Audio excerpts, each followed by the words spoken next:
Hi, it's Ralph and Lonnie, and we're back with another forecast, this time for June, can you believe it, of 2025. So take it away. We're on to the second week of June, and we have, again, goes from the 8th to the 14th is what we're going to talk about right now.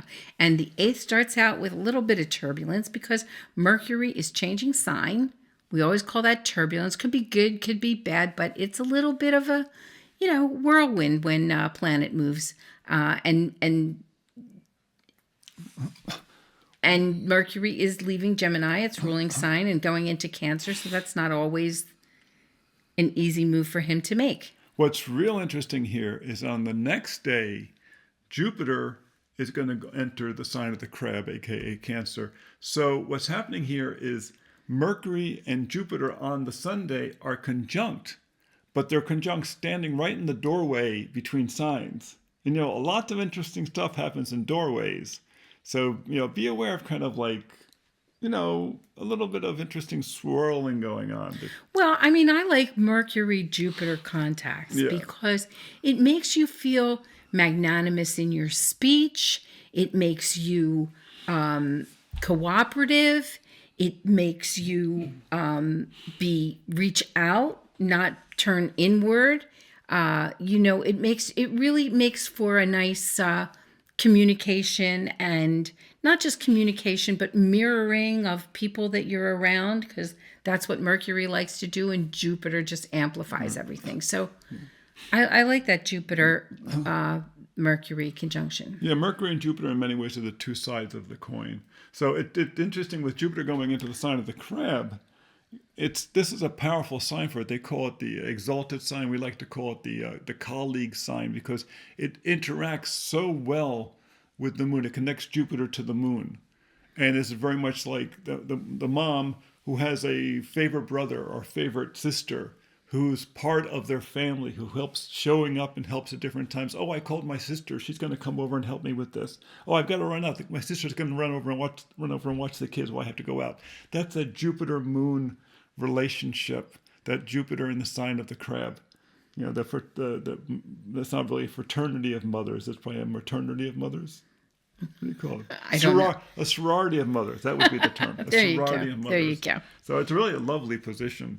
If you have it in your chart, you're going to be having a Jupiter return, which could be good. It can also be difficult because it can demand a lot from you. So if you're having that Jupiter return, it happens at age 36, it happens at 12, 24, 36. They're usually great years, but you have to stretch oftentimes beyond your comfort zone, which is cool. Which is good for the soul. It is. It Yes. is. Then on the Tuesday, there's no aspects. In the coming calendar, and those days like that, we actually write a little thing saying no aspects today because people think we forgot it. Well, but you skipped Monday. No, we talked about my We Jupiter. didn't skip Oh, we that talked black about Jupiter. box, all the squares. We were talking about how I Jupiter was overwhelmed enters by Jupiter. Cancer, but there are 3 squares on that Monday the 9th, the black box day. there are. It's like this was tailor-made for the black box with those squares. They involve Mercury and Saturn, never good. Venus and Pluto, also never good. And Mercury and Neptune. So those 3 are all kind of squaring off, and that makes for clashing ideas, clashing agendas. And so you can really, if you need every once in a while a day to get off by yourself and kind of pull yourself together, this is the day, because if you're going to be interacting with other people, there can be some challenges coming about. I think the way I interpret this day is that as Jupiter is changing sign, we are at a turning point. There's a real, Jupiter in the sign of the Crab is very empowering to women. And for this past, 3 or 4 months, women have really taken some serious hits in terms of how families have been affected politically and such, and economically. And, with the types of, with the tariffs and such, this affects, bread and butter issues. There's the women who are having to figure out how we're going to feed everybody in the house. I think Jupiter moving into the sign of the Crab, which is the United States' sign, I think is actually a very good sign, but I think it's a real turning point. That's my interpretation. I'm not trying to be political here. I'm saying, these are bread and butter issues. Well, these are issues not just for women; they're for families, and exactly. and certainly Cancer is the sign of the family. So exactly. that's an important role as well. Exactly. And then we have the Moon going into the sign of ruled by Jupiter, Yes. Sagittarius on that day. So that's further supporting that Jupiterian, that generosity, that optimistic, that change agent that you're talking about, Ralph. Yes, and then you have the full moon is on the Wednesday. Is going to happen at 20 degrees of Sagittarius. I'm just realizing I don't see the sign in there. The sign where? The full moon at 20 degrees Sagittarius on the day. What about it? I don't see What the sign don't you see? It should be full moon set at 20 degrees Sagittarius. I don't see the little arrow there. It does. Okay, I believe you. We're going to have to do this. Oh, you didn't put it on the Yes. planner. I'm a little shocked.